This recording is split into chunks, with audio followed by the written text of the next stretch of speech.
Salut, c'est Trado, content de vous retrouver pour la mise à jour de l'analyse technique du SP500, du Nasdaq et du CAC 40. Merci infiniment pour les nombreux messages très sympas que vous avez laissés sur la toute dernière vidéo. Encore, c'est vrai que j'ai beaucoup de chance d'avoir une communauté et des abonnés quand même. Je devrais pas le dire, mais bon, c'est quand même le haut du panier. Hein. Vous avez compris ce que c'est. Vous n'êtes pas toujours en train de chercher la petite bête. C'est l'esprit qui compte, etc. Et vous êtes. Je réponds finalement indirectement à un commentaire qui a été laissé sur la vidéo d'hier. Vous avez compris qu'il n'y a pas de certitude, qu'il n'y a que des statistiques. Et puis bon, l'idée c'est de trouver une méthode qui vous correspond avant toute chose. Donc si vous trouvez votre plaisir à articuler comme ça des fondamentaux et puis à côté de ça de l'analyse technique pour le timing, et bien tant mieux, j'en suis absolument ravi. Et encore une fois merci, et également à ceux qui ont partagé leur vision de l'actualité. Vous rêvez pas, 0,8% abandonné sur le SP500. Je suis content de pouvoir vous montrer aujourd'hui dans le tour d'horizon finalement à quoi correspond quelque chose qui ne tourne pas rond. Là, clairement, on va voir quelque chose qui ne tourne pas rond contrairement aux autres fois. Et je vais vous le montrer d'abord maintenant. Vous voyez, donc là, il y a 0,8% de baisse sur le SP500. Au contact d'une résistance aussi importante que celle-là, franchement, c'est pas surprenant. On était d'une part dans une zone de résistance qui est hebdomadaire, donc ça doit peser.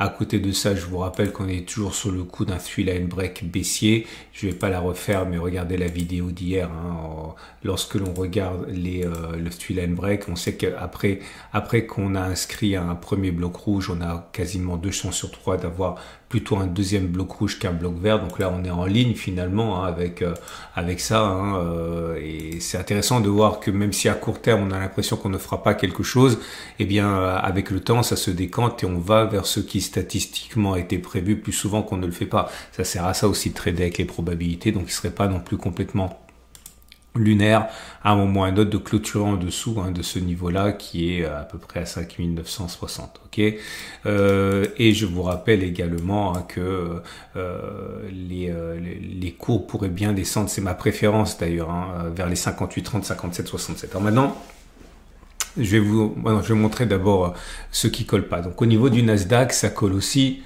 puisque vous avez sur le Nasdaq également une baisse qui est pas importante, 1%, on n'oubliez pas ces séances-là où on perdait 2, 3, 4%, hein, donc 1%, c'est sûr que c'est pas agréable quand on est contre la position, mais bon, c'est là aussi, ça va dans le sens du three line break qu'on a backtesté hier, et ça va dans le sens d'une résistance, et bon, faut pas oublier quand même qu'on est sur une zone à risque, hein, cette résistance hebdomadaire, et puis le CAC 40, toujours pour faire le tour des indices, qui lui, par contre, est déjà sur un support important, et 0,76% de baisse, et puis bon, ça aurait pu être pire, hein. C'est pas ça qui m'intéresse. Ce qui m'intéresse, c'est de vous montrer quand justement c'est vraiment intéressant de faire une analyse comme ça que j'appelle intermarché. Ça, le terme n'est pas de moi, mais parlons plus simplement d'un tour d'horizon. Regardez un petit peu. Alors, il y a des choses qui collent et des choses qui collent pas. Regardez l'or, par exemple. Ok, l'or, il a baissé. Il a baissé de 0,4%. Il a même baissé au pire de la séance de 1,1%.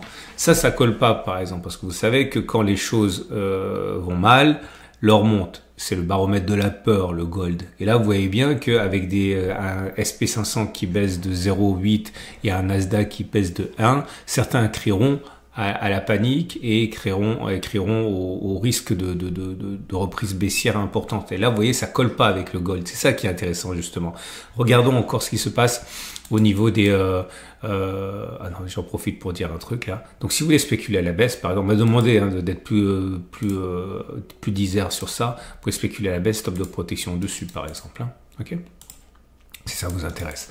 Regardez les autres valeurs refuges. Donc, l'USD-CHF, c'est-à-dire la valeur du dollar exprimé en francs suisses. Normalement, quand il y a panique, le franc suisse monte et le dollar baisse par rapport. Pas de panique, panique. Et là, vous voyez ce qui se passe, le dollar, il est monté par rapport au franc suisse. C'est pas le signe d'une panique. La panique, c'est quand vous avez le dollar qui baisse par rapport au franc suisse, comme c'est le cas. Donc là, vous voyez, ça veut dire aussi, il n'y a pas de panique du tout. Et l'USD JPY, c'est exactement pareil. Regardez, normalement, quand il y a panique, le yen japonais, il monte et le dollar, il baisse par rapport au yen. Et là, c'est exactement l'inverse qui s'est passé. Le dollar est monté par rapport au yen. Donc, il n'y a pas de panique, encore une fois. Pourquoi est-ce que je suis en train de vous dire ça? Parce que vous voyez, à prendre la baisse sur les indices américains, à prendre avec des pincettes. Hein. Et le 10 ans, pareil. Normalement, quand il y a panique, il monte. Ok, et quand il y a pas panique, il monte pas. Et là, ce qui s'est passé sur la séance de mardi, là, ça c'est monté. Donc là, ça va dans le sens de la peur, puisque le 10 ans est monté. Et puis pour terminer le tour d'horizon, le pétrole, lui, qui est remonté, signe de la tension. Alors, comment on essaie d'articuler tout ça? Première chose, pourquoi est-ce que le pétrole monte? Le pétrole monte parce que, vous savez, l'Amérique a décidé, enfin les États-Unis ont décidé d'envoyer leur ravitailleurs et leur porte-avions, que ce soit Trump, que ce soit Netanyahou ou le régime iranien, tout le monde est dans la surenchère. Les uns disent que ça va être un Armageddon, les autres qui disent évacuer Téhéran, d'autres qui disent encore il aurait dû le signer, j'ai plus envie de négocier avec eux. Bon, vous avez compris, la première victime, c'est le pétrole. Mais c'est circonscrit. C'est circonscrit, c'est-à-dire que les investisseurs n'ont pas peur. Et le signe clair de ça, c'est que les valeurs refuges, que sont l'or et les devises, ne progressent pas dans un sens défavorable, au contraire. Donc voilà, c'est très circonscrit. La raison pour laquelle actuellement, en fait, ça baisse, je pense que c'est surtout dû au fait que demain, vous allez avoir la fameuse FOMC, c'est-à-dire la décision de la Fed, de Powell sur les taux d'intérêt. Tout le monde s'attend à ce que les taux ne baissent pas, ok? C'est-à-dire tout le monde s'attend à ce que Powell dise, comme il a dit précédemment, non, je baisserai pas les taux parce qu'à cause de Trump, il y a un tel chaos qu'on ne maîtrise absolument pas la manière dont les droits de douane vont évoluer, on ne maîtrise absolument pas la manière dont les prix vont donc évoluer, puisque bon, évidemment, si vous mettez des droits de douane, par définition, ça renforce les prix, ça augmente les prix, donc par définition, ça crée de l'inflation, toute chose égale par ailleurs. Et donc, Powell dit, non, tant qu'on n'en sait pas davantage sur ce qui se passe au niveau des accords, blablabla, moi je bouge pas les taux parce que l'inflation n'est pas vaincue. Personne s'attend à ce qu'ils disent autre chose. Maintenant, s'ils devaient dire des choses comme effectivement, je vais peut-être baisser les taux la prochaine réunion, enfin qu'ils le fassent comprendre, là les marchés apprécieront. Mais en tout cas, tant qu'on ne sait pas, eh bien la position de prudence, c'est de se mettre un petit peu dans une situation attentiste. C'est pour ça, à mon avis, la raison essentielle pour laquelle les marchés ont baissé aujourd'hui, et c'est la raison pour laquelle effectivement le 10 ans a été quand même recherché, mais c'est très américain tout ça. Donc voilà, moralité de l'histoire, il y a rien de grave avec la baisse des indices aujourd'hui, c'est vraiment lié à mon humble avis au contexte américano-américain de la fête demain. Je reviens à mon SP500. Donc qu'est-ce qu'il faut retenir? Il faut retenir que selon la décision qui va être prise et surtout le discours qui va être tenu par Powell, on pourrait avoir une aggravation de la baisse ou pas. Si vous voulez anticiper, vous avez le droit. Personne ne vous dit que c'est une mauvaise idée d'anticiper. Il faut simplement avoir des objectifs. Il y a un stop de protection adapté. Si vous voulez spéculer à la baisse ici, dire que finalement ça va être un prétexte pour venir chercher 58,30, 57,67, vous pouvez très bien rentrer en position maintenant. Mettez un stop un petit peu large parce que quand il y a des décisions de FOMC comme ça, et surtout quand il y a le blabla derrière, vous pouvez avoir en intraday, des pics, des creux comme ça qui peuvent vous faire mal. Donc, n'ayez pas un stop de protection qui est trop serré. Je pense que un stop de protection assez large avec pour objectif 58, 30, 57, 67, ça, c'est des choses qui peuvent se faire. Je vous encourage pas à le faire. C'est très difficile à manœuvrer, mais on peut le faire.